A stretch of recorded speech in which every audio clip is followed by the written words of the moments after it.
Hello, habari zenu? Okay, tuko live sasa hivi. Can I have my other phone? This one. The 11. Okay, sasa Okay. Watu ambao wako kwenye magrupu sasa ni muda wa kuja hapa. Tuko live. Wow. Leo watu wanakuja wengi faster. Wow. Watu ambao wapo kwenye grupu, watu ambao mpo kwenye grupu, ni muda wa kuja live sasa hivi. Oh my god. Nataka niwatumie watu walioko kwenye grupu link, sawa Don't pass again. Nataka niwatumie watu ambao wako kwenye grupu link waje live, sawa Yeah. You want to do something?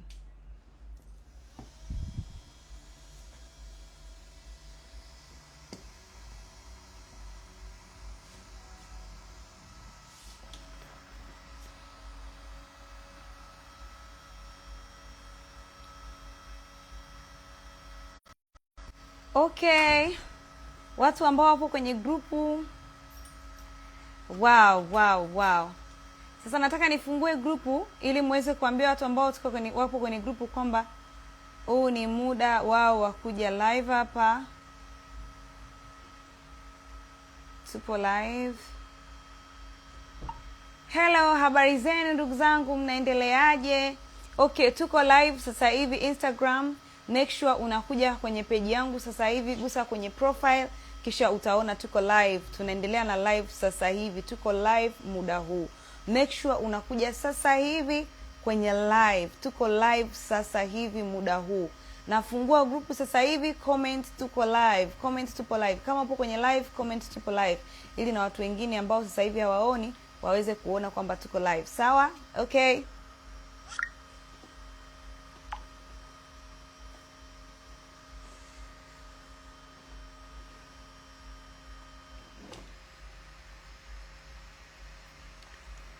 Mnanisikia vizuri?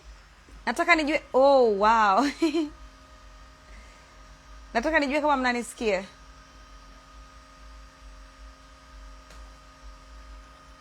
Oh, yes. Tupo live. Ambao mnaenda kucomment kwenye group, mcomment ili basi nianze kufundisha. Nataka mtu yote ule asipitwe. Oh, asante. Kuna mtu ka comment tunakusikia. Oh, wow. Thank you. Asante sana.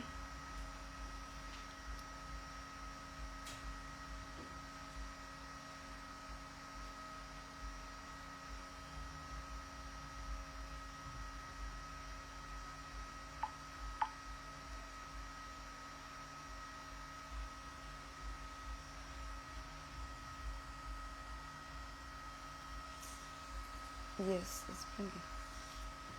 Okay, wow. Nakusikia nikiwa Kibaha, Tanzania. Wow. Congratulations. Wow. Mimi nataka niingie kwenye group. Usijali. Kwenye group link ipo kwenye bio.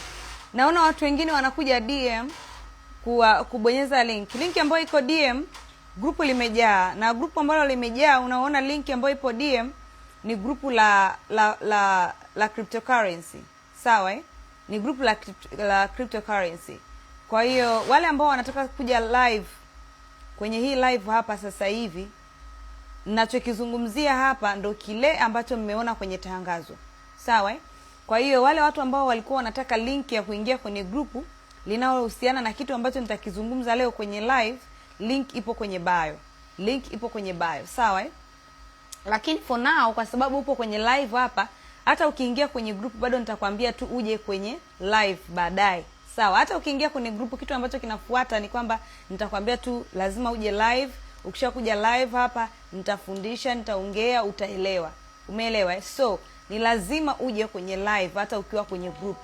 So si lazima sana uwe wapi? Sio lazima sana uwe wapi? Kwenye magrupu. Unaweza ukawa upo hapa na ikawa ina make sense. Yeah. Lakini kama unataka labda kuwa kwenye group pia inawezekana, ni ruhusa. Sawa Ruhusa kabisa kuwa kwenye group.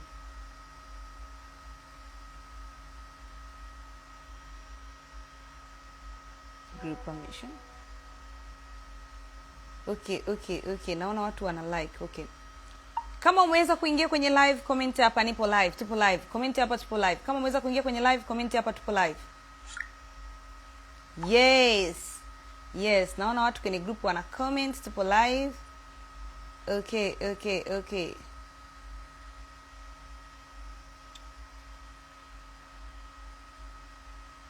Okay, nasubiri watu wajae. Sawa, tunaendelea sasa hivi. Leo nataka niwafundishe everything. Najua kuna watu wamekuja hapa wana maswali, una maswali mengi, unajiuliza inakuwaje, inakwendaje. Don't worry. Leo nataka niwaelezee everything kuanzia mwanzo mpaka mwisho. Yes.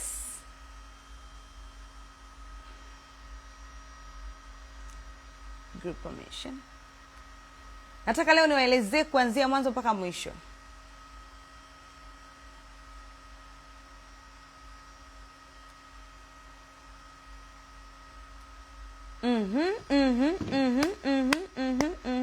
Naona watu kwenye magrupu wanasema tupo live.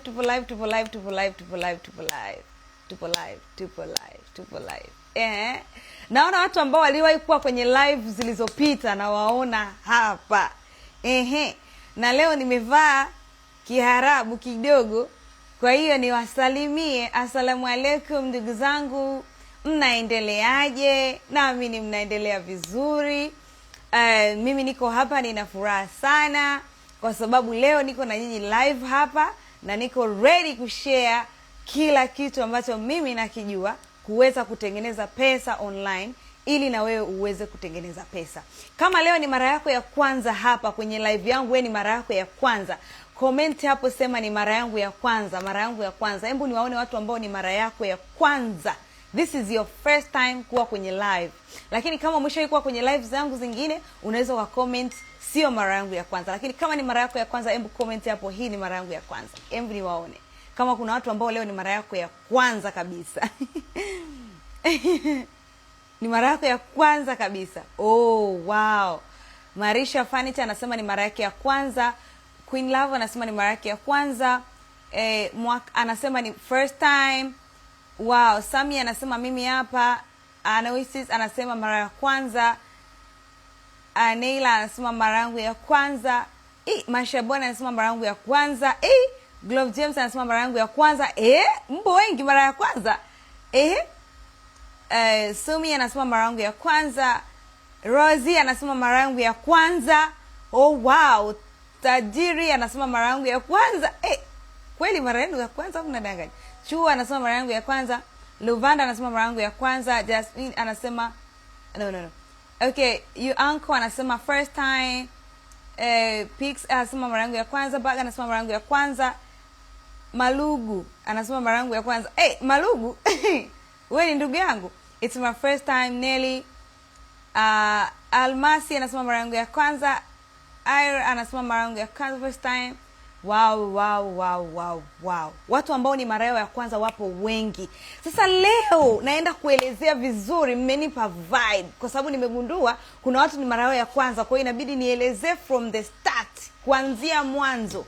Nini kinafanyika? Inakuwaje? Unawezaje kuingiza pesa from the start? Kwa sababu nimegundua watu wengi ni mara yenu ya kwanza. Nadhani sauti yangu inasikika. Nimeweka mic hapa ili sauti isikike vizuri. Yes. Wow, watu wengi mwesiga mara yangu ya kwanza. Wow. Watu wengi ni mara ya kwanza. Sisi wote ni ndugu zako. Yes, nyinyi wote ni ndugu zangu.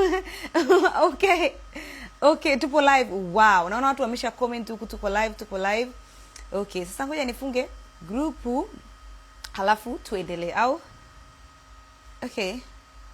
Nifunge grupu huku ili watu wasiendelee kuchat huku wakawachelewesha watu. Haya, nafunga grupu sasa, tuendelee. Group permission off. Ili watu wasije wakabaki kwenye grupu wakajisahau tuko Instagram. Nataka tuendelee sasa hivi kwa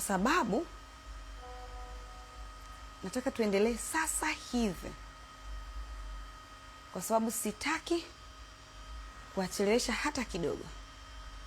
Okay.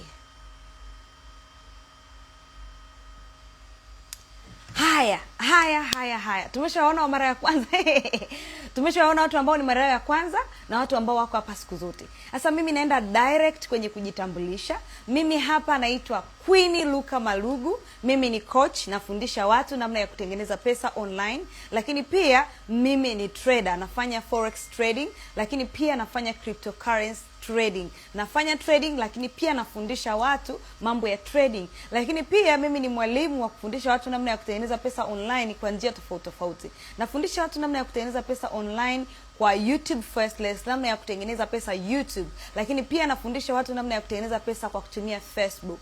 Lakini pia nafundisha watu namna ya kutengeneza pesa kwa kutumia TikTok. Lakini pia nafundisha watu namna ya kutengeneza pesa kulingana na idea walizonazo, affiliate marketing na digital marketing.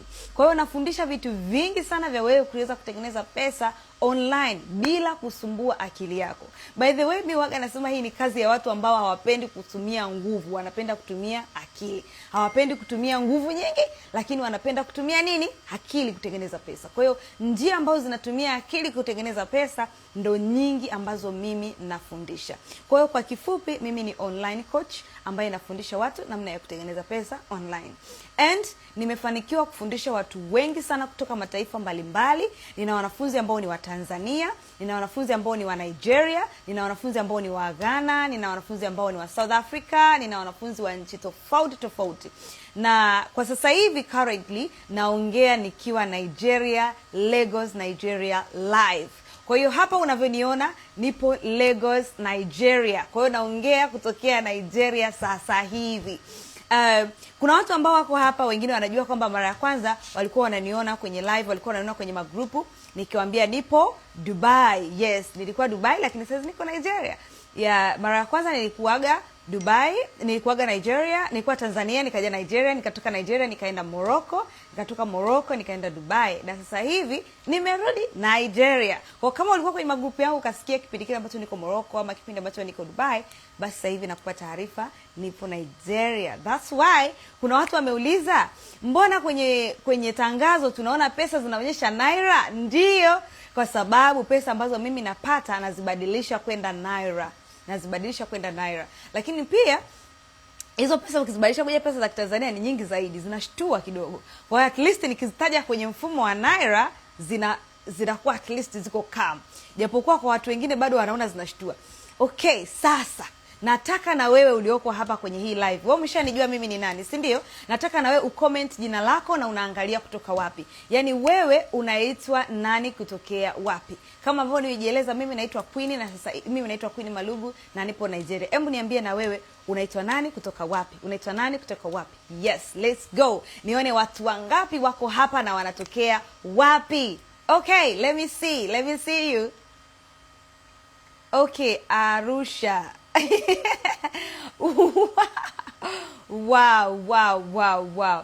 Wow. Abdalla Faridi, unatokea wapi? Yaani sema jina lako na unapotokea. Nicholas, natokea Tanzania. Wow. Baraka Luvanda from Tanzania, Iringa town. Naitwa Hadija, nipo Zanzibar. Raif kutoka Zanzibar. Naitwa Mrish kutoka Singida. Brina kutoka Tanzania. Michael kutoka Kariakoo, Tanzania. Share the live, share live, watu wengine pia waje. Nasra kutoka Tanzania, Charles kutoka Tanzania, Dar es Salaam, Florida kutoka Arusha, Grace kutoka America, Faith kutoka Bujumbura, Loveness kutoka Dar es Salaam, Fab kutoka Dodoma, from Tanzania jamani, Albert kutoka South Africa, Albert kutoka Tanzania, kutoka Zanzibar, Suleiman kutoka Tanzania, Miss kutoka Singida, kutoka Uyole, kutoka Dar es Salaam. Oh my God, mpaka siwezi kusoma majina yenu, mpo wengi mno. Fred kutoka Tanzania, Kibaha Kongwe, Gertrude Rich kutoka Coastal Region Tanzania, Komoro, Alpha kutoka Tanzania, kutoka Arusha, Bariadi. Wow.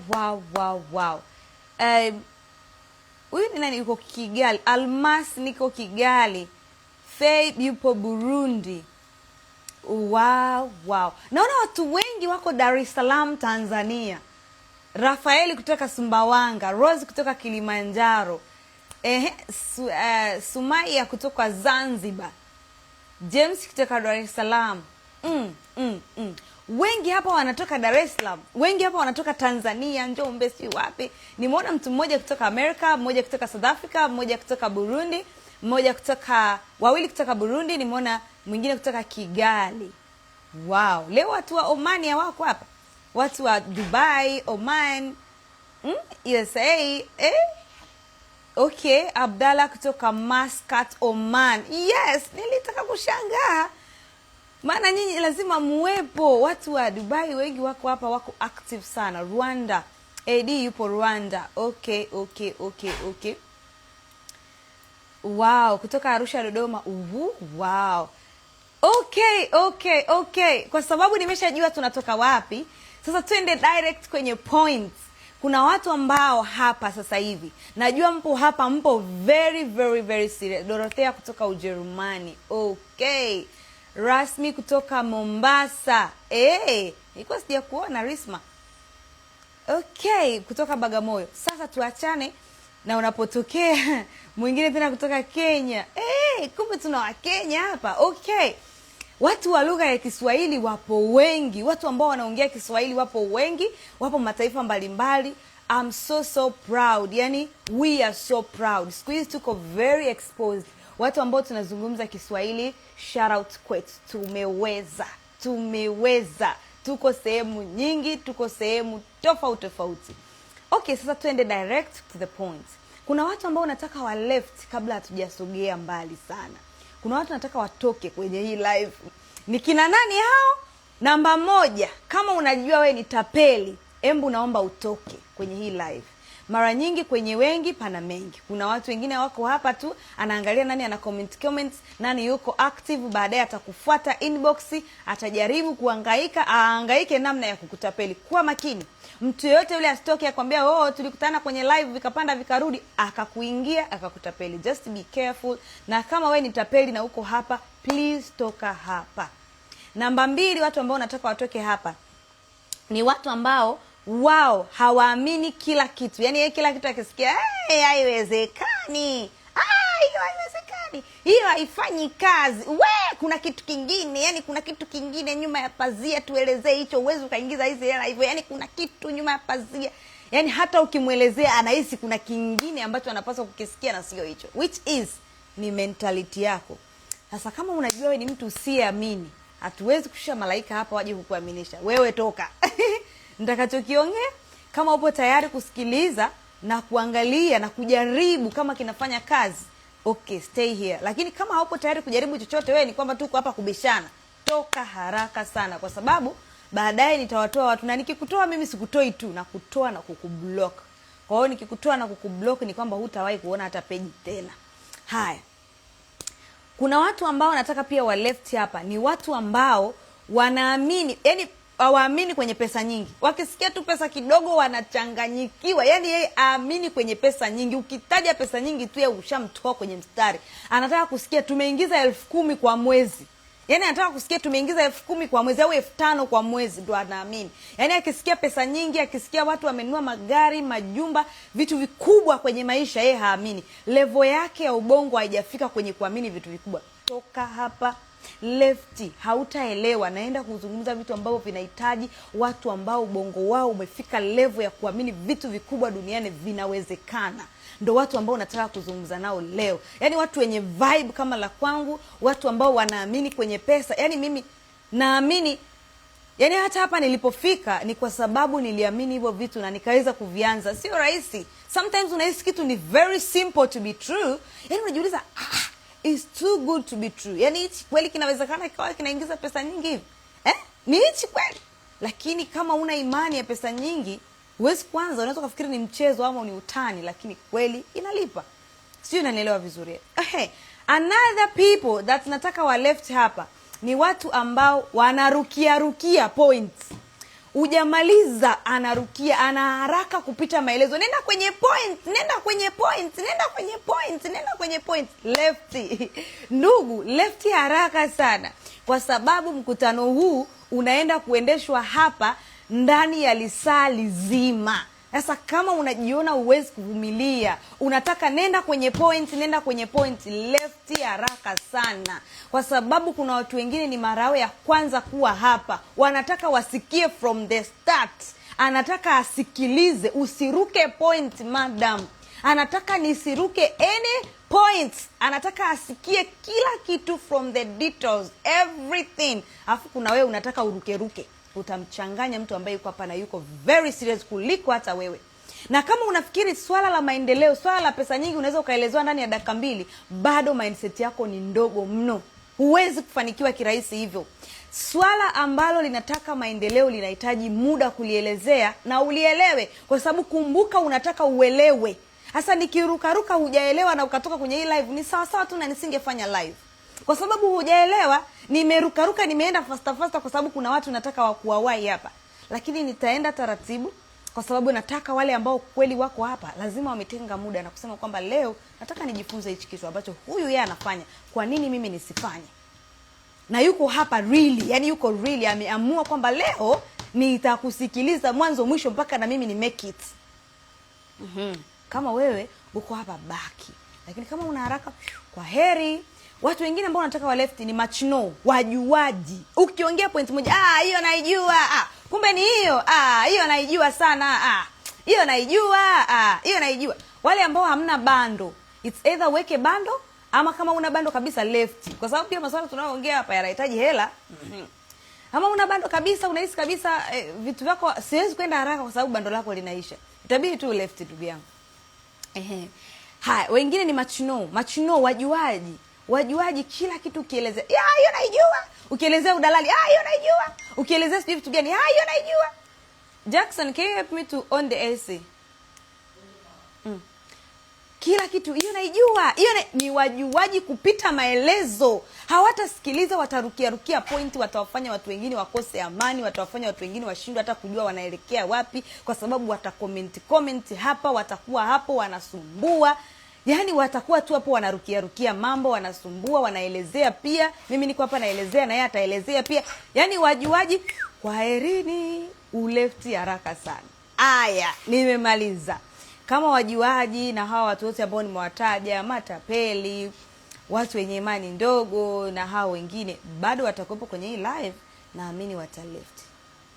Sawa hata kama ni baadaye. Naamini wataleft. Tutabaki wachache tu baadaye. Sawa Okay. Sasa naomba nianze. Ambao wamebaki wataleft na wameshatupisha. Kwanza wamechukua muda wetu kwanza kuambia wa left. Haya, sasa tuendelee. Kwanza kabisa, ni kitu gani ambacho wewe unaweza kufanya kwa kuingizia pesa namna hiyo? Ni nini ambacho mimi nafanya? Mwezi ule uliopita, mwezi Februari, niliingiza milioni 43.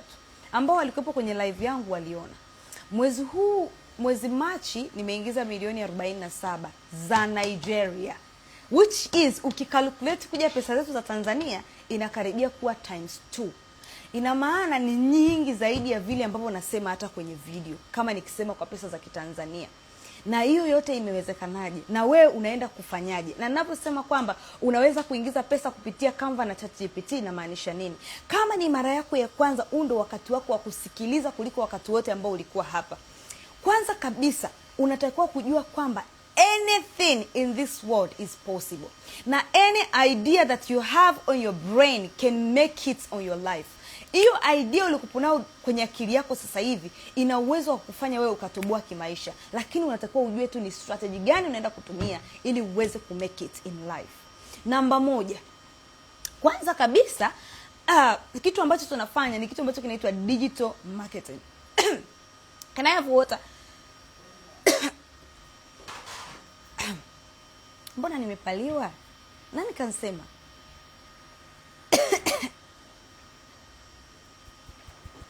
Water. No, it's water. Okay. Aya. Si nani huyo jamani? Na katika. Asante.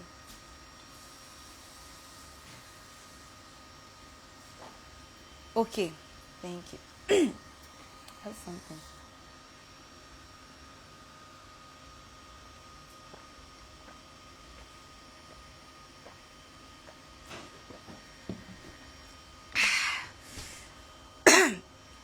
Kuna mtu anasema anisikii, sisikiki na katika. Amnisikii? Oh, thank you. Asante. Thank you.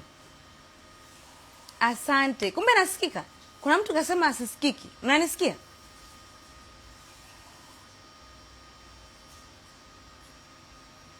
Kuna muda waga na record session, lakini muda ambao nataka kuiposti inafutika. Kwa hiyo usirely sana kwenye mimi kuirekodi.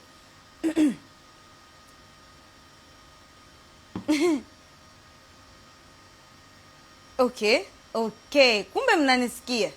Okay, aliyesema sisikiki, angalia simu yako. Sawa, ongeza sauti. Ongeza sauti kwenye simu yako.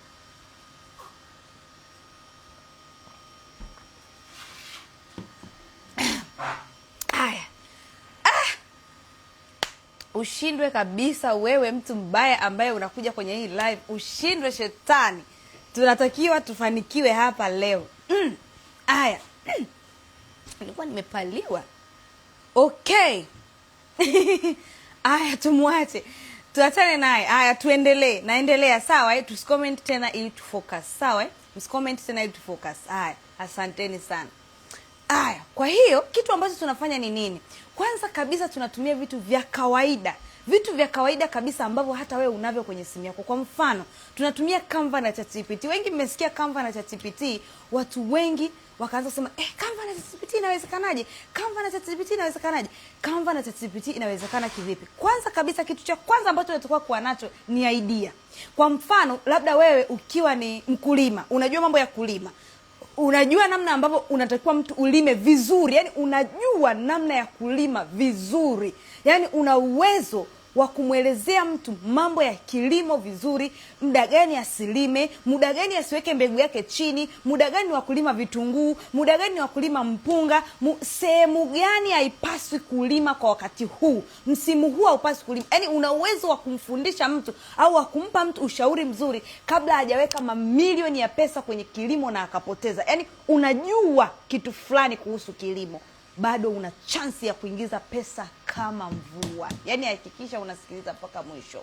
Kama wewe ni mwanafunzi wa chuo, una experience ile ya chuo, mtu ukija chuo kwa mara ya kwanza, labda kuna mambo ambayo umekutana nayo, kuna mistake umeshawahi kufanya mara ya kwanza unapoingia chuo.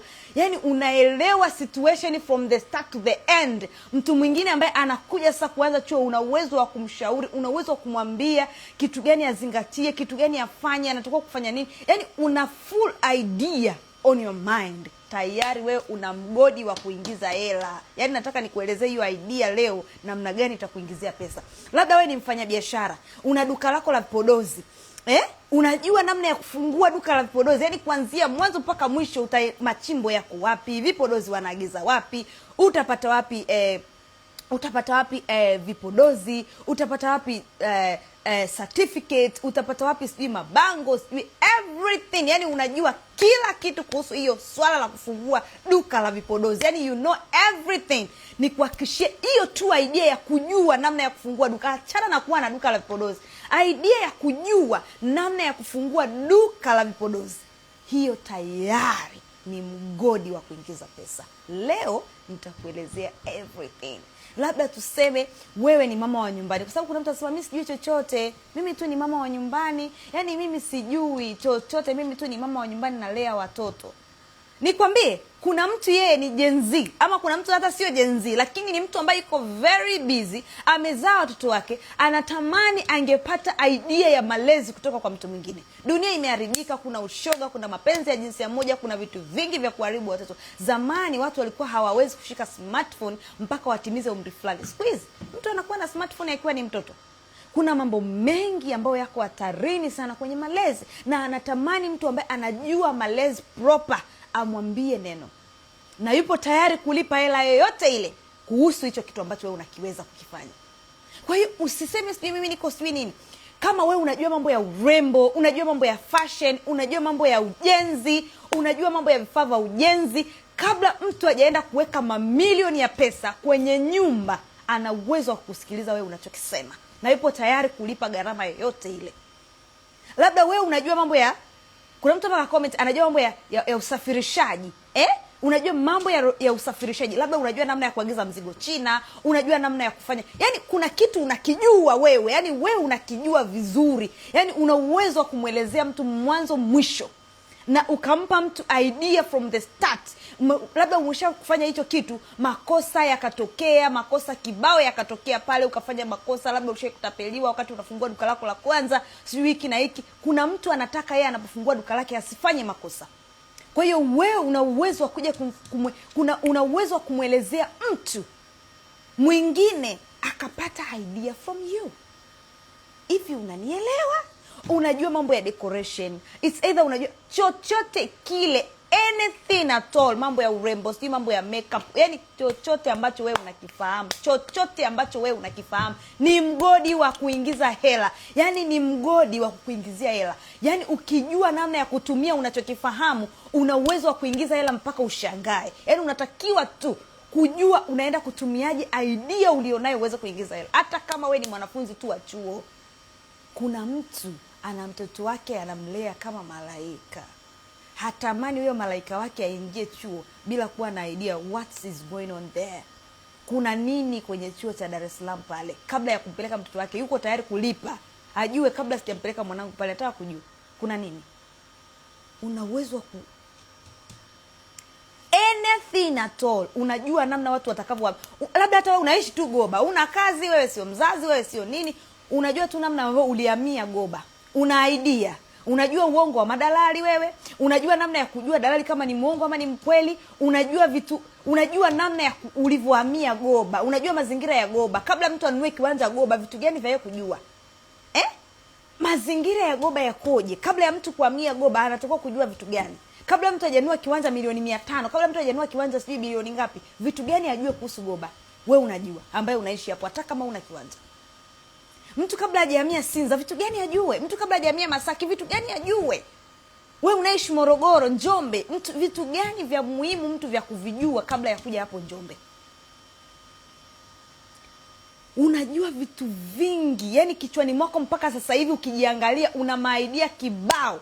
Asa hizo idea unachukua, unaenda ChatGPT, unamwelezea ChatGPT idea ulionayo, unamwambia ChatGPT akutengenezee idea ulionayo ama unachokifahamu wewe kuwa product ambayo itauzika labda kwa $10, $20 mpaka $100. Kwanza kabisa mpaka sasa hivi tunavyoongea, yani wewe hapo ulipo unayenitazama mimi, mpaka sasa hivi tunavyoongea hivi umepata idea. Ninavyosema kwamba idea yote ile ulionayo kichwani mwako, hivi umeshajiona kwamba wewe una idea? Hivi umeshajiona kwamba wewe ni genius? Hivi umeshajiona kwamba una akili? Hivi umeshajiona kwamba wow, kumbe na mimi nina idea? Yani kumbe na mimi nina idea ambayo itaniingizia hela. Embu kama umepata idea kichwani mwako tu, kabla hatujaendelea, kama umepata idea, embu comment hapo nimepata idea. Yani kwanza kuna mtu mwingine hapa sasa hivi sio idea moja tu kapata idea labda 5 ama 4. Tayari kichwani mwake anajua, mbona mimi najua hiki? Mbona najua na hiki? Mbona najua na hiki? Mbona najua na hiki? Yani hapa tu ninavyoongea kuna watu wamepata idea nyingi zaidi, najua hilo. Embu kama umepata idea, embu comment hapo nimepata idea.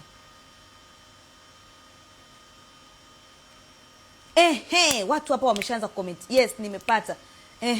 Great. Nimepata. Nimepata more than one idea. Nimepata idea. Love, nimepata idea. Toino anasema nimepata ideas. Joy anasema nimepata ideas. Nico na ideas. Paul anasema. Dhamira anasema nimepata idea. Nimepata idea. Wow. Abdullah anasema nimepata idea. Wow, ninataka idea lakini sijajua ni idea gani. Wewe jamani, wewe utakuwa haupo serious. I know how to cook. Yes, nimepata idea.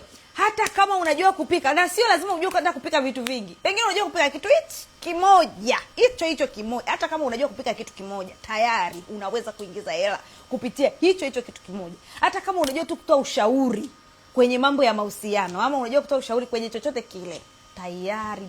Watu jamani, live ya leo watu walioko hapa wako serious. Live ya leo watu walioko hapa jamani, mimi waga nikihost live most of the time lazima nione watu walioko kwenye live yangu wana akili vibaya mno. Yani watu hapa wana akili mno. Imagine. Kuna mtu hapa akasema nimeshapata idea ya ushauri. Yaani atatoa kuna kitu kashapata idea, Mungu wangu. Wow. Yaani kama umeshapata idea, hongera.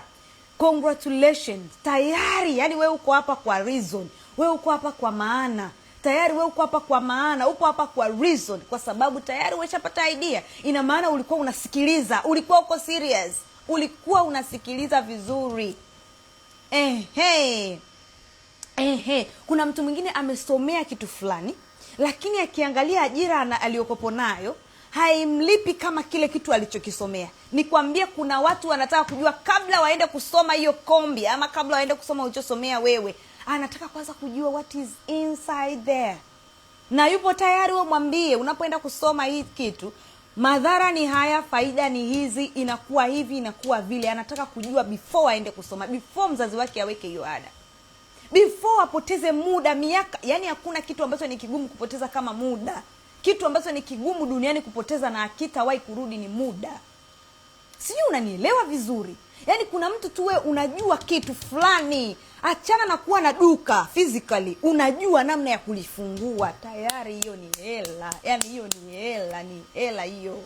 Sasa unafanyaje ukishapata hiyo idea? Haya, tuendelee. Naona mnaosema mmepata idea mpo kibao. Haya, sasa tuendelee.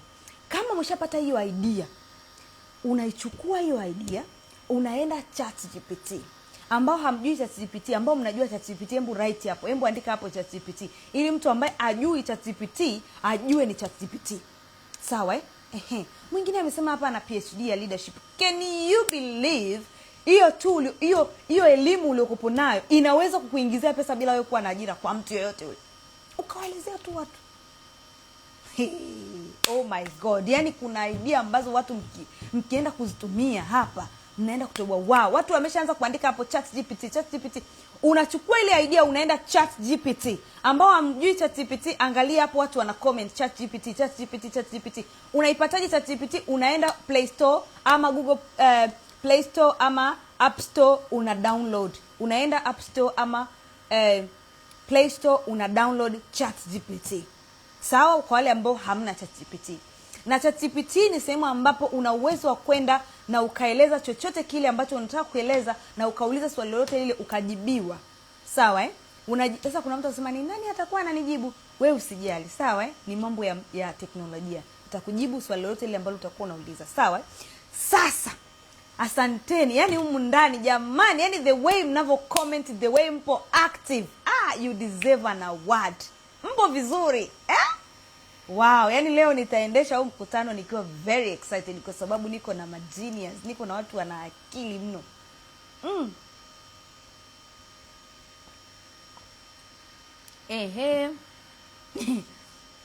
In English. Today is in Swahili, my dear. Oh, I'm so sorry. Hebu ujitahidi. Leo tuko kwenye watu wa lugha ya Kiswahili. Itabidi uelewe. Itabidi ujitahidi rafiki yangu. Sawa Sasa utaenda ChatGPT, utaeleza idea ulikopo nayo, ama kama una AI yoyote ile ambayo unaifahamu wewe, sawa Watu wameshaanza kusema Mungu akubariki mapema sana. Asante kipenzi. Ukishamaliza unaenda ChatGPT, sio lazima ya kulipia, hata ya kawaida ina uwezo wa kufanya kila kitu ambacho naikielezea hapa. Ukiwa na ya kulipia it's better, lakini kama una ya kulipia, nenda hata ile ambayo haijalipiwa kabisa, wewe download tu kwa nayo. Sawa Ukimaliza nenda pale, peleka ile idea ulikopo nayo sasa pale. Elezea, kwa sababu ChatGPT ukienda tukamwambia nipe idea 5, utapewa idea ambazo hazifanyi kazi kwako. Idea ambazo kwako wewe zitakuwa ngumu, au idea ambazo kwako wewe haziendani na passion yako, haziendani na kitu ambacho wewe unapenda kukifanya, ama kitu ambacho wewe utaweza kukifanya vizuri. Kwa usiende kumwambia ChatGPT nipe idea 5 ama nipe idea yoyote, utafeli. Nenda wewe na idea. Sema ChatGPT, mimi nafahamu vizuri kuhusu vifaa vya ujenzi Tanzania. Nafahamu vifaa vya ujenzi vinavyotakiwa kujenga milimani, kwenye mfinyanzi, kwenye udongo sijui wa nini. Nafahamu kila kitu kuhusu vifaa vya ujenzi. Naomba unipe, chukua idea yangu, nataka nitengeneze digital product ambayo itauzika kwa Tanzania, ama itauzika kwa Watanzania kwa kiasi fulani. Weka bei unaotaka wewe. Alafu ChatGPT atakutengenezea digital product ambayo itafaa kuuza kwa watu ambao watataka kusikia kuhusu kile kitu. Sasa sikiliza. Kuna mtu atasema digital product ni nini? ChatGPT atatengeneza digital product gani? Digital product ni chochote kile ambacho kinauzwa online. Chochote kile ambacho kinauzwa online. Kwa mfano, mtu anaweza akawa anasema kwamba ili kupata ushauri kwangu lipa 10,000. Ile ni digital product. Kama ni service ndio kama hivyo ushauri. Au labda mtu amerekodi maelezo kuhusu namna ya kushona wigi, lakini ameelezea online. Ukinunua ile mafunzo namna ya kushona wigi, ile ni digital product. Umenielewa? Labda mtu amefundisha namna ya kufungua duka la vipodozi, alafu wewe anaelezea kwamba namna ya kufungua duka la vipodozi, ili uweze kujua lazima ulipe shilingi 30,000 ili kujifunza namna ya kufungua duka la vipodozi. Kama unataka kufanya makosa ambayo mimi niliyafanya miaka 2 iliyopita, unataka kufanya makosa ambayo niliyafanya miaka 6 iliyopita, jaribu kufuata ninachokuelekeza hapa, utalipia shilingi 30,000. Utaki kufanya makosa niliyoyafanya mimi kujenga goba. Unataka kujua kama unataka kujenga gomba ufuate vigezo gani? Lipia shilingi 40,000 au lipia 100,000, lipia 1,000,000 ili kuweza kujifunza. Wale watu ambao wanapata access ya ile product yako online, wakalipia wakajifunza online bila kuwahi kukutana na wewe physically, ile ndo digital product. Kwa hiyo utakachoenda kutengeneza wewe pale na ChatGPT, utakachoenda kutengeneza pale ni digital product. Unapokwenda kuzungumza na ChatGPT pale, unajaribu kutengeneza digital products. Umeelewa? So utamwambia ChatGPT, idea yangu ni hii na hii na hii na hii, nataka unitengenezee digital product. Lakini pia unaweza ukajadili na ChatGPT furthermore kwamba je, naweza kupitia idea yangu, je, nitengeneze kozi ama nitengeneze ebook, kitabu cha online. Na unaweza ukatengeneza ebook na ukatengeneza kozi. For example, kama unafundisha namna ya kutengeneza perfume, it's better ukatengeneza kozi. Kwa sababu gani? Utaonyesha namna, utarekodi short video labda ya kuonyesha namna perfume inavyokuwa mixed. Unaweza kuonyesha namna ya kulebo vikopo vile, labda unafundisha namna ya kutengeneza losheni ama nini. Unaweza kufundisha namna ya kulebo vile vidude, namna ya kufunika, namna ya kutai sijui nini, namna ya kutengeneza sabuni ya maji. Chochote kile, anything ambacho unajua hichi kitahitaji physical attention, unaweza ukarekodi na some video za kuonyesha. Are we together? Unanielewa? Hivi unanielewa? Lakini kama tu ni idea ambayo ni ya kuelezeka, ni ushauri, ni idea ya kuelezeka, unafundisha malezi, unataka tu uelezee, una uwezo wa kutengeneza ikawa ni ebook, kitabu cha online. Are we together? Then ukimaliza kutengeneza vizuri product yako, pia una uwezo wa kutengeneza ile product ikawa ya lugha nyingine. Ukiwa pale na ChatGPT ama AI yoyote ile ambayo unataka kuitumia wewe, una uwezo wa kubadilisha product uliyoitengeneza ikaenda lugha yoyote unayoitaka wewe. Una uwezo wa kuona wow, kumbe Wahindi ni watu ambao unajua Wahindi kwamba ni watu ambao wanapenda sana kununua kitu chote kile online. Wananunuaga easily, very easy. Unaweza ukasema no, mimi nataka iwe ya Kihindi, ukabadilisha ikaenda kwenye Kihindi. Mimi nataka iwe ya Kiswahili, ukabadilisha ikaenda kwenye Kiswahili. Mimi nataka iwe ya Kiingereza, ukabadilisha ikaenda kwenye Kiingereza. Mimi nataka iwe ya Kiarabu, mimi nahisi na wateja wengi ambao watakuwa ni Waarabu. Au mimi nataka iwe ya Kichina, mimi nataka wateja wangu wawe ni wa China. Una uwezo wa kubadilisha ikaenda kwenye lugha yoyote ile unayotaka. Ukimaliza sasa, ndo hapo unaenda Canva. Ambao hawajui Canva, unaidownload tu kawaida, unaenda unaidownload kupitia Play Store, App Store. Sasa ambao hawajui Canva kabisa, hebu andikeni hapo Canva. Ambao mnajua Canva, hebu andika hapo Canva ili ambao hawajui waweze kujua. Sawa Sasa ukishafika kwenye Canva unafanyaje?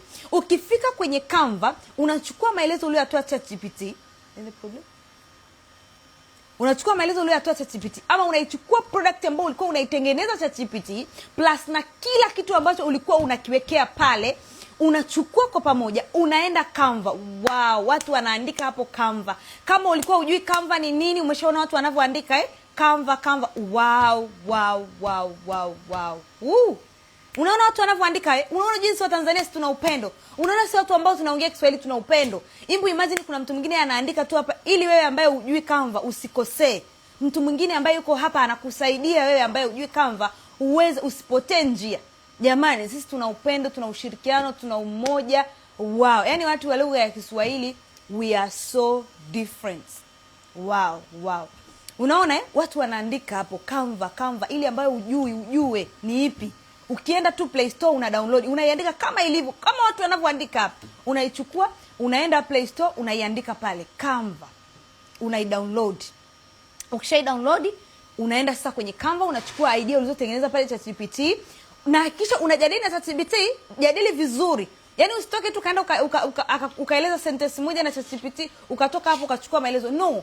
Eleza na ChatGPT vizuri, yani jadilini vizuri, jadili wewe na ChatGPT, ongea, toa idea, usijifiche. Na kama unajua kuna sehemu una udhaifu, mwambie mimi nina udhaifu sehemu fulani. Unaonaje? Unahisi nini? Unahisi nitumie njia gani? Umenielewa vizuri? Na kuna muda ChatGPT anaweza kukupa maelezo mbele nyuma, kichwa mbele, miguu juu. Kwa sababu kumbuka ile ni AI. Kwa hakikisha zile idea anazokupa unachanganya na akili yako, sawa? Ndio maana nasema lazima wewe ndio uwe mwenye idea, wewe ndio uwe mmiliki mwenye idea. Ili uchukue maelezo kutoka ChatGPT, uchanganye na kichwani mwako, ndio utengeneze bonge la kitu. Hapo tuko pamoja? Ukimaliza sasa unachukua kutoka ChatGPT, unaenda Canva. Ukifika Canva unachagua, unaandika pale unachokitaka. Kama unataka ebook, unaandika kabisa pale ebook, ambacho ni kitabu cha online. Unakuwa unachagua pale. Kama labda unahisi maelezo yako ama idea yako ni ndefu, itahitaji kurasa nyingi, chagua pale ebook kwenye kurasa nyingi ili usipate shida zaidi. Sawa, kwenye kuidownload ama kwenye kuedit sasa pale. Kwa sababu ukienda Canva unakuta tayari kuna ebook mifano iko pale. Kwa hiyo unaweza ukachukua tu ile mifano ukafuta maelezo yaliyoko pale ukabandika ya kwako. Unaweza kukuta pale ebook ukaipenda ilivyo, cover kila kitu, ukachukua tu maelezo ukabandika ya kwako. Unafuta yale yaliyoko unabandika ya kwako, unafuta yale yaliyoko unabandika ya kwako. Kama wewe ulielezea kwa Kiswahili umekuta ebook pale Canva ni ya Kiingereza, futa. Sasa kuna mtu anasema mimi sielewi vizuri, yani siwezi nikaelewa vizuri hapa unavyoelezea hivi bila hata mifano. Ndio, najua ni kweli. Huwezi kuelewa vizuri kila kitu hatua kwa hatua kama ni mara yako ya kwanza kusikia mambo ya Canva. Utakachokifanya, nenda YouTube. Sawa? Baada ya kumaliza hii live hapa, nenda YouTube. Nenda YouTube, jifunze baadhi ya vitu. Kuna baadhi ya vitu ninavyovisema hapa, wewe viandike pembeni. Baadaye nenda YouTube, andika namna ya kutumia Canva, namna ya kuchukua maelezo yangu kutoka kwenye ChatGPT kuyahamishia kwenye Canva, namna ya kutengeneza ebook yangu sasa kwenye Canva. Umenielewa? Kwa hiyo usijali, hujapotea, hujakwama. Bado utaenda YouTube, utapata idea zaidi, sawa? Lakini mimi najaribu kukupa idea hatua utakazozipitia zote mwanzo mwisho. Sasa ukienda kwenye ChatGPT, kuna watu watatoka hapa watakimbilia YouTube sasa hivi. Yaani kuna watu badala aendelee kusikiliza, aelewe, ndo baadaye sasa ndo aende YouTube. Kuna mtu atatoka hapa atakimbilia YouTube. Hapo baadaye atasema sijaelewa. Baadaye anasema sikuelewa. Haya, watakao kimbilia YouTube shauri zao. Haya, umeona? So, utaenda YouTube pale utapata kuelewa zaidi. Umeelewa vizuri? So, baadaye na kweli wametoka wamekimbilia YouTube. Jamani, haya, wakifika YouTube tena kule hawataelewa kila kitu. Watarudi tena hapa. Jamani. Haya. Kwa hiyo utamaliza kupata idea pale vizuri. Ukishapata idea yako, nenda kwenye Canva, paste pale idea. Kama ni course unataka kutengeneza, kama ile course yako ina baadhi ya link unataka uziweke pale, weka link. Kama course yako ina baadhi ya video inabidi uambatanishe pale, ambatanisha video. Kama course yako ina baadhi ya ushahidi unatakiwa uambatanishe pale, ambatanisha ule ushahidi, evidence, shuhuda, kama una chochote kile, kama unataka kuonyesha labda duka lilivyo ama picha ama nini, weka pale. Umenielewa?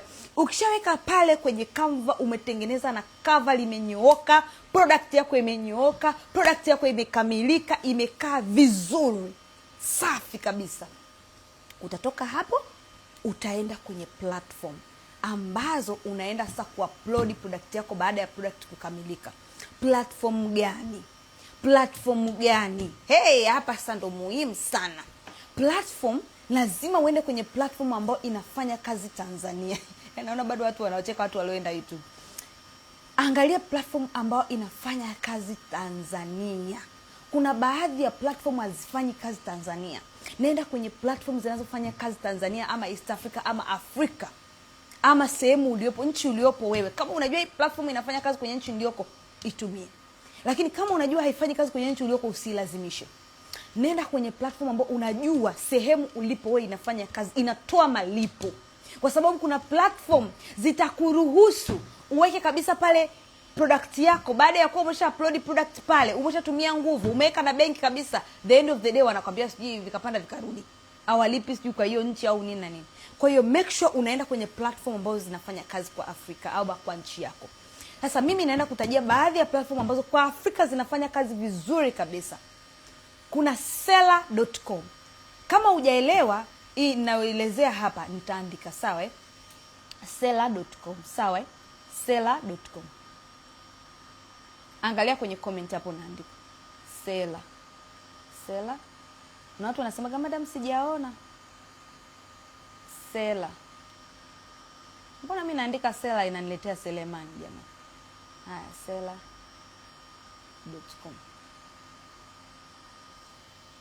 Umeona? Kama umeona na wewe andika Seller.com ili wengine ambao hawajaona Seller.com. Seller.com. Unachukua sasa product yako kutoka kwenye Canva, unaenda unaiupload kwenye Seller.com. Seller.com. Seller.com. Wengine hapa wanaandika na wenyewe pia Seller.com. Seller.com. Yes, very good. Very good. Very, very, very good. Ambao mpo Middle East, Seller.com inafanya kazi Afrika nzima. Seller.com inafanya kazi nchi nyingi. Seller.com inafanya kazi Afrika nzima. Seller.com. Seller.com. Yes. Unachukua sa product yako unaiupload wapi? Seller.com. Haya, let's go. Nyingine ni nini? Ni Sellfunny. Sellfunny.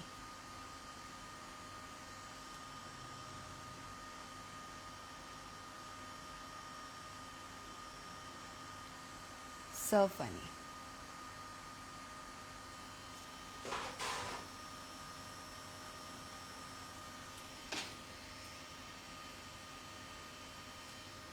Nyingine ni hiyo hapo. Umeiona? Sellfunny. Sellfunny. Umeona platform Sellfunny. Unachukua product yako sasa kutoka pale ambako umetengeneza ile product yako. Nenda Sellfunny, kai-upload pale. Au nenda Stakecut. Kama Stakecut. Stakecut inafanya kazi zaidi Nigeria na nchi zingine hivyo za Afrika ya kaskazini. Is it Afrika ya kaskazini?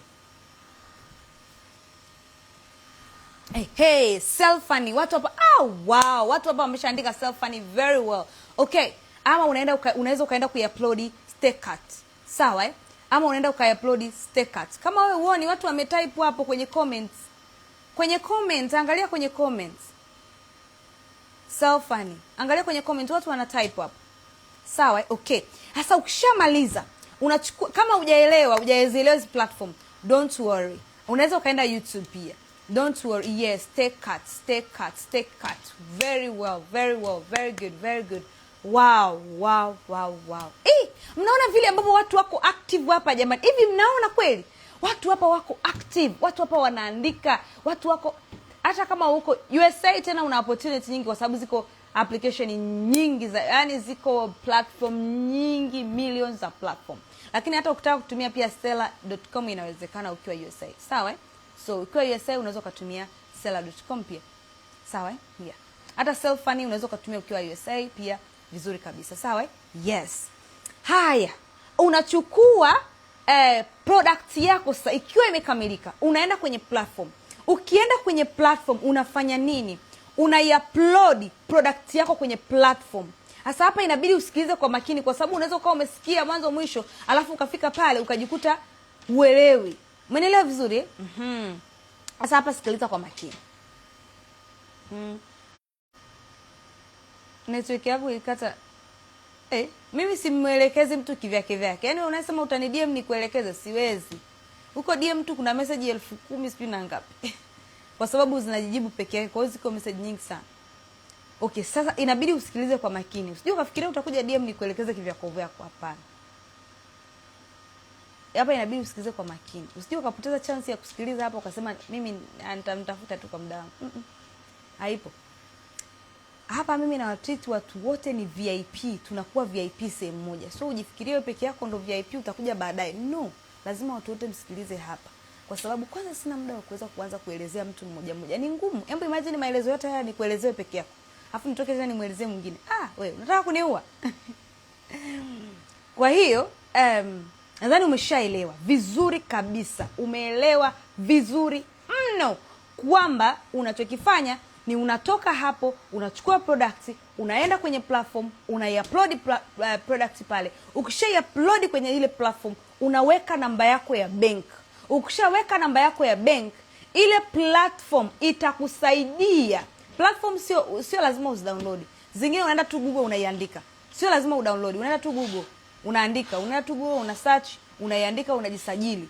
Unaweka password yako, una remember password yako na email. Bas. Yaani haihitaji mambo mengi. Hata sio lazima uanze kudownload free application. Nenda tu pale, andika kwenye Google, itatokea. Log in, umemaliza. Sawa?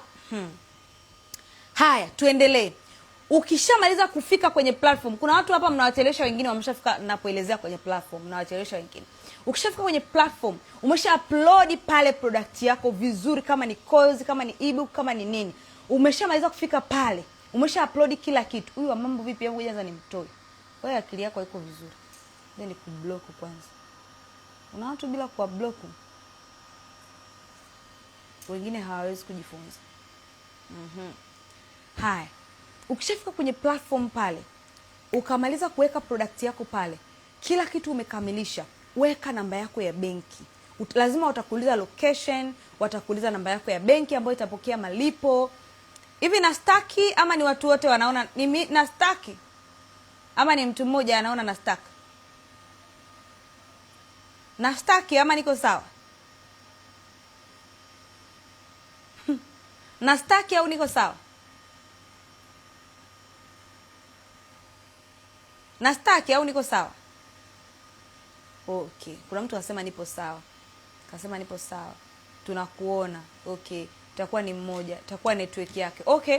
Basi uliokuwa unaona nastaki, hebu angalia network yako, sawa ili tuendelee. Okay. Basi wasitucheleweshe, si ndio? Haya, sisi tuendelee.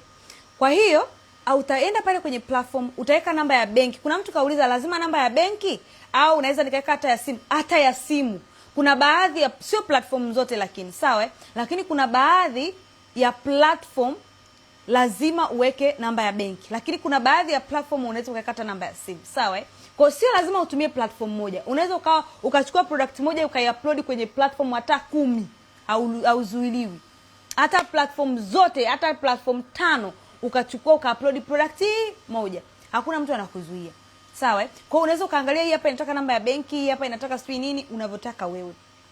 Zile platform zinakusaidia nini? Zile platform zinakusaidia kitu gani? Zile platform zinakusaidia wewe kukusanya mauzo kwenye nchi ambazo wewe uwezi kuconvert pesa. Kwa mfano, product yako inaweza ikamfikia mtu ambaye yupo USA.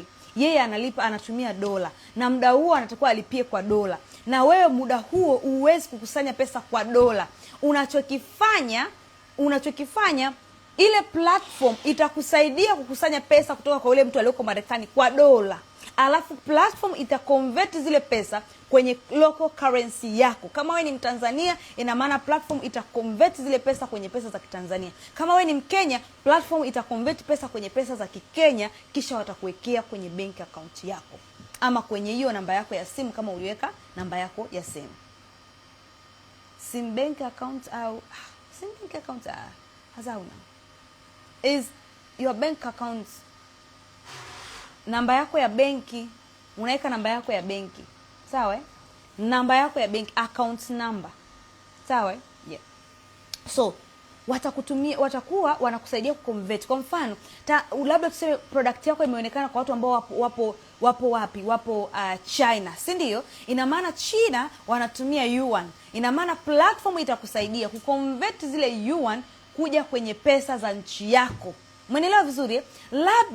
Labda mtu ambaye ameona product yako ni mtu ambaye yupo yupo South Africa, yeye anatumia rand. Ile platform itakusaidia kubadilisha zile randi, itapokea zile, yani itampa account number ya kulipia ya South Africa. Yani ile platform itampa huyo mtu account number ya South Africa, yule mtu atalipia. Platform inakusanya mauzo yako, kuweka sehemu moja. The end of the day ina convert yale mauzo kwenye local currency yako.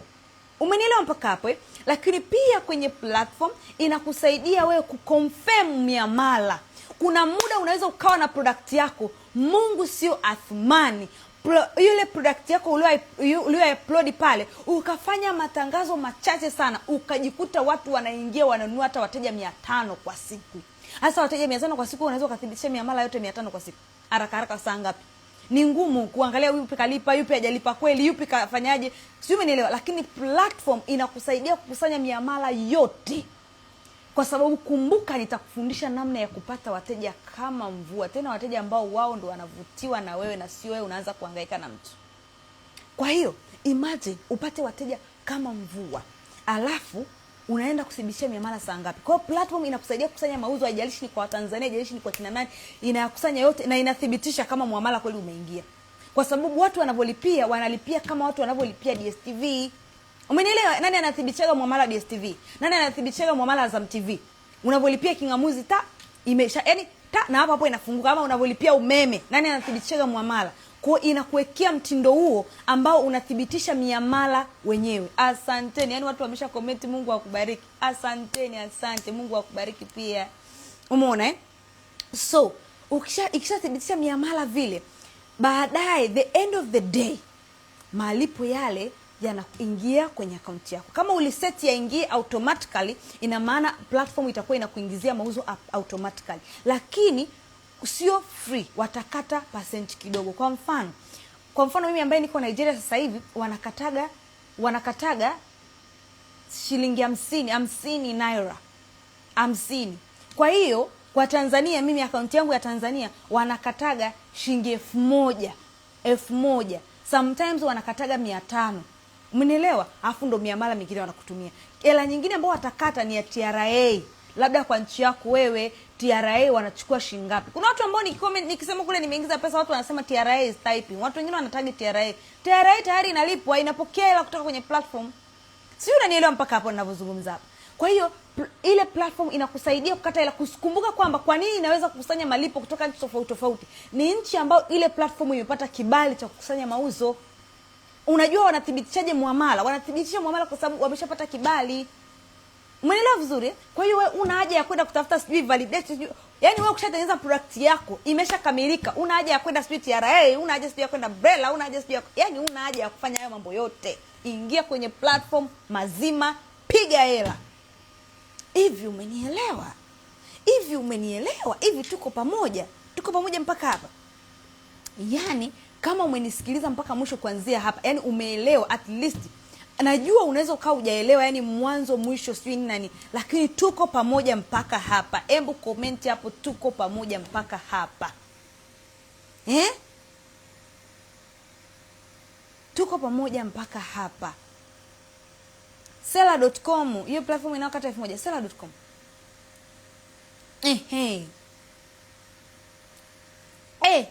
Watu wana comment hapa.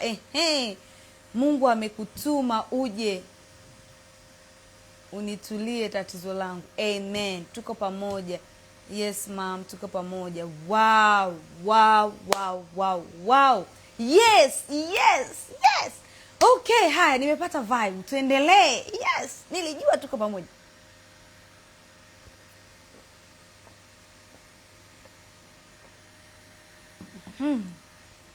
Haya. Tuko pamoja. Safi sana. Very good. Nimeshaona tuko pamoja. Okay. Sasa ngoja niendelee.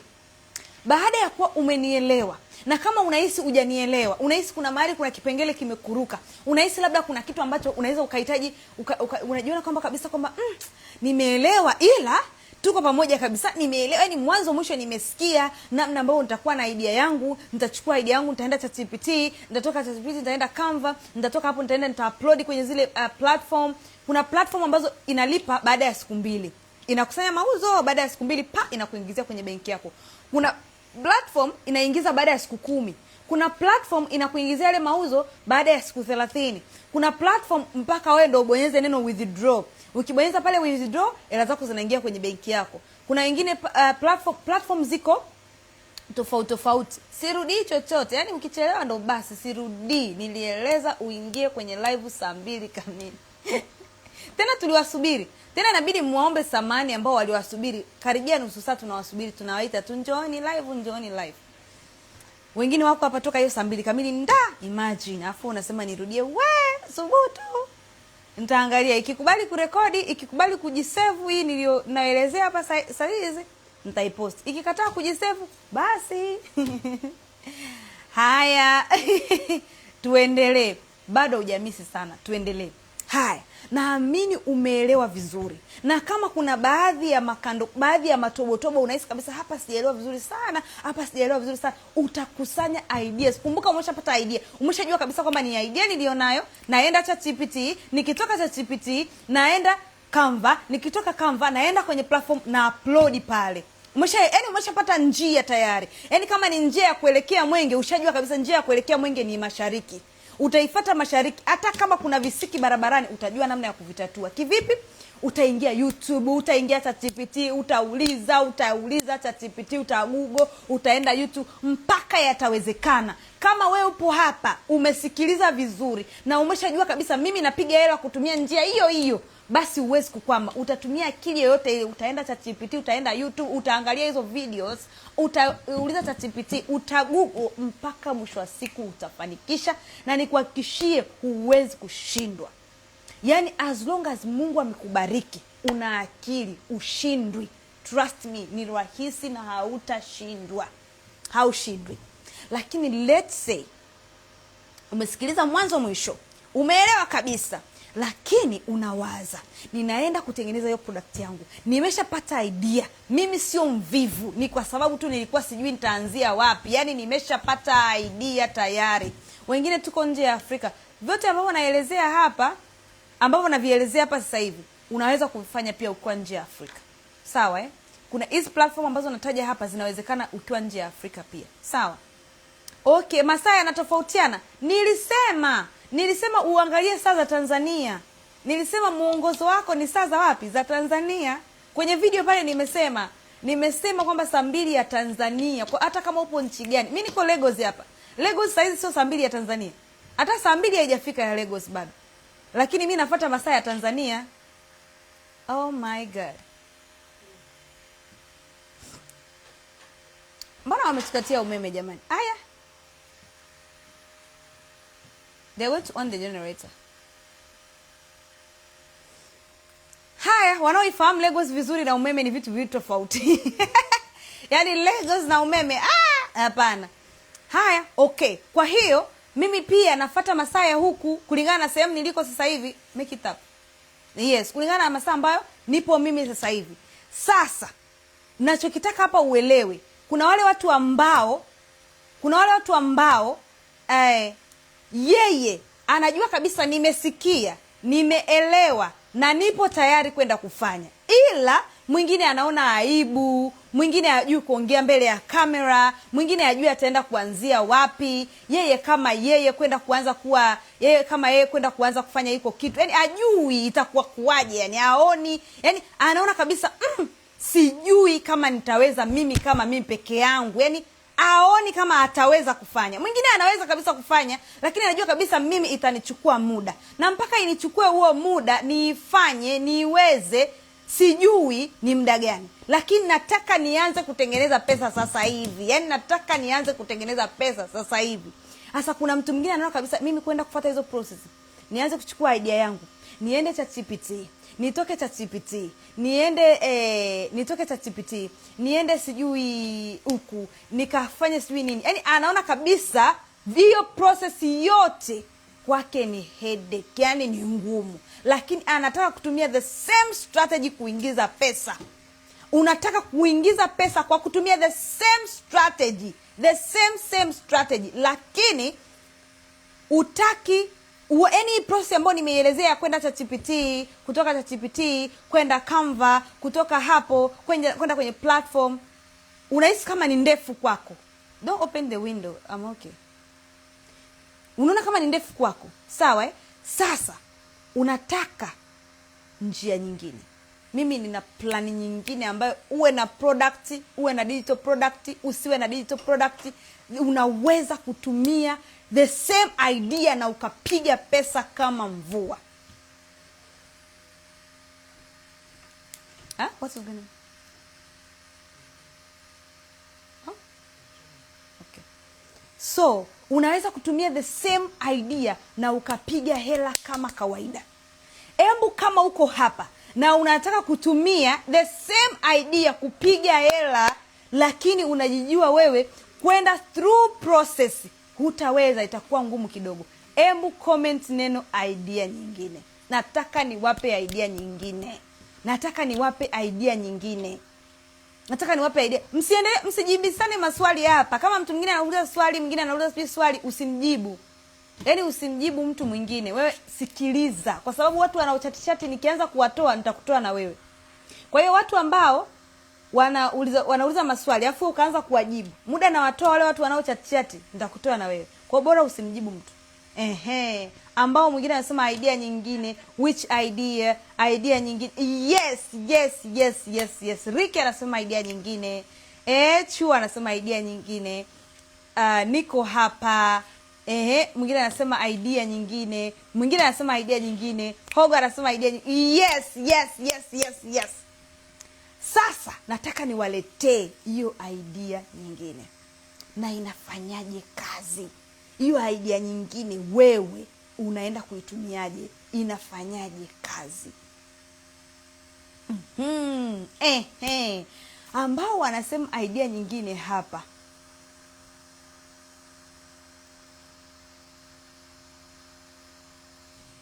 Ambao wanasema idea nyingine hapa ni waone.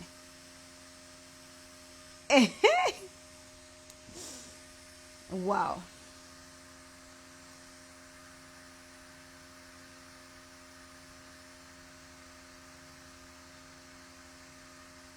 Hey.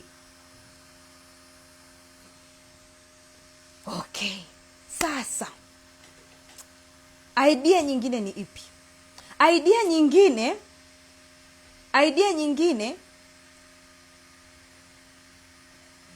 wow, naona mpo wengi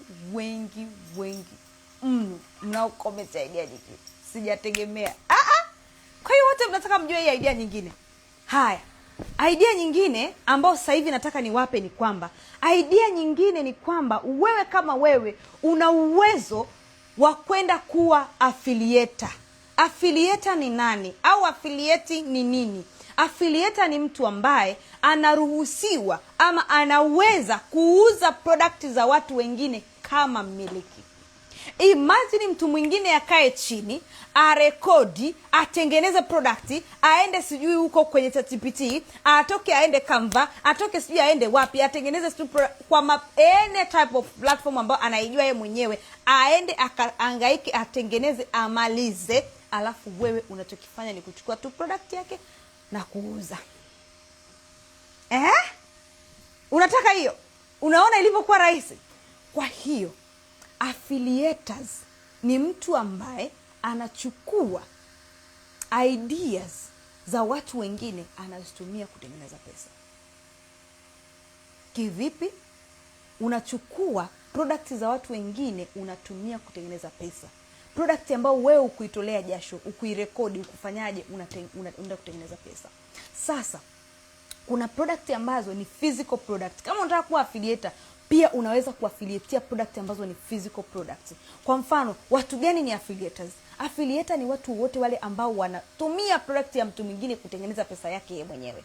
For example, hawa wasanii wakubwa mnaowajua, kina Jay-Z, sijui hawa kina Beyonce, hawa kina Rotimi, hawa wasanii wakubwa kina Burna Boy, kina Davido, kina Tiwa Savage, au wasanii wa Nigeria, wasanii wakubwa duniani, ukina Snoop Dogg. Naona kwa mfano Rick Ross. Rick Ross ni mfano mzuri sana. Ukimwangalia Rick Ross mara nyingi hatoi nyimbo, lakini kwa nini ana hela kiasi hicho? Pesa zinatoka wapi? Hawa watu wanakuwaje mabilionea? Hawa watu wanakuwa billionaires kwa sababu hawa watu ni affiliates. Na nikuhakikishie hawezi kukwambia. Kwa mfano hawa wachezaji, kina Ronaldo, kina Mbappe, kina nani, hata wakiacha football leo, hawa watu ni affiliates wa kampuni kubwa za jezi, na yani chochote anachokigusa mkononi mwake yeye ni affiliate. Hawa watu watapiga hela maisha yao yote. Wewe unataka hiyo idea? Yani unataka hiyo idea? Unataka na wewe uwe kama huyo mtu? Sasa kuna mtu anasema si watu maarufu tu. No! Hata kama wewe sio maarufu, una uwezo wa kuingiza pesa the same way. The same way. Are you ready? Sasa kwa mfano mwingine mzuri kabisa, Vanessa Mdee ambao mnamjua, alipokuwa Tanzania alikuwa mwanamuziki, si ndio? Ambao kwenye group kwanza nishawaletea hadi ushahidi kabisa. Nikawaonyesha wale ambao mlikuwa muelewi Vanessa ni affiliate kwenye kitu gani. Niliwatumia mpaka link iliyo kwenye bio ya Vanessa. Vanessa wakati anafanya muziki akiwa Tanzania, alikuwa muziki wake hauendi hivyo, yani alikuwa hana hela hivi, lakini sasa hivi ana hela, amenunua mansion, ananunua latest cars. Yeye na mume wake ni affiliates. Wasanii wakubwa mnaowajua, waigizaji, wanamuziki wengi wa nje, wengi ni affiliates. Sasa wewe pia unaenda kuwaje affiliate? Alafu achana na kuwa affiliate wa hovyo, kwa sababu kuna affiliates hawana hela jamani, wanatia aibu. Kuna muda akikwambia na yeye ni affiliate unasema maana yani yuko tu hapo. Sasa unawezaje kwenda kuwa affiliate, tena international affiliate? Unafanyaje? Namba 1, unatakiwa ujue unaenda kuwa affiliate wa kitu gani. Lazima ujichague kwamba mimi nataka kuwa affiliate wa kitu fulani. For example, kuna watu wao ni affiliate wa product, kwa mfano nguo. Kwa mfano kuna hawa wasanii ambao yeye ni affiliate wa Nike, viatu. Yeye kachagua tu mambo ya viatu, mimi nitakuwa affiliate wa mambo ya viatu tu. Kuna mtu kachagua mimi nitakuwa affiliate wa mambo ya urembo. Mtu mwingine yani mambo ya urembo. Ukiingia kwenye page yake unamuona kila muda ukiingia unakuta anajipaka tu makeup. Yani kila muda ukiingia unakuta anajipaka makeup. Yani kila ukiingia unajiuliza jamani, huyu mtu anaingiza hela na nini? Lakini ukiangalia kuna sehemu anaonyesha maisha yake halisi. Ana hela. Hela anatoa wapi wakati kila ukiingia kwenye ukurasa wake anaposti tu anafanya makeup? Hawa watu ni affiliates. Kila alichokigusa, vifaa anavyogusa, vifaa anavyotumia, vyote anaviaffiliate. Na wanaingiza hela vibaya mno. Ukienda kwenye wengine kwenye ukurasa wake unakuta anasafiri tu. Yaani kila ukiingia kwenye ukurasa wake kasafiri kaenda nchi hii, kasafiri kaenda nchi hii, kasafiri anaonyesha maisha yalivyo Egypt, vyakula vilivyo, sijui hoteli kulala shingapi, vivutio vilivyoko kwenye hiyo nchi. Akitoka hapo anasafiri anaenda tena nchi nyingine, anaonyesha vivutio vya utalii vya hiyo nchi, anaenda tena nchi nyingine, anaonyesha sijui kilichoko kwenye ile. Yaani anaonyesha tu zile nchi. Wewe unajiuliza yule mtu anaingiza pesa kutoka wapi? Wengine unakuta ni couple, mtu na mumewe, wanasafirigi tu wanaenda nchi hii, wanatoka nda nchi ile. Wale ni affiliates wa mambo ya kusafiri. Wale ni affiliates wa mambo ya kusafiri. Kwa mfano, akienda ile nchi, anapokuwa anaonyesha zile hoteli, anapokuwa anaonyesha sijui nini, kuna watu wamemlipa pale standby. Wanamsubiri tu atue. Yaani standby amelipwa pale. Sio, unanielewa vizuri? Kwa hiyo, hawa watu ni affiliates. Hawa watu ni affiliates kwenye sehemu tofauti. Sasa wewe pia unaendaje kuwa affiliate? Kwa sababu watu wengi wanaamini kwamba affiliate lazima awe mtu maarufu. No, sio lazima. Ila wa Nigeria, haya, wametuashia generator letu. Sorry.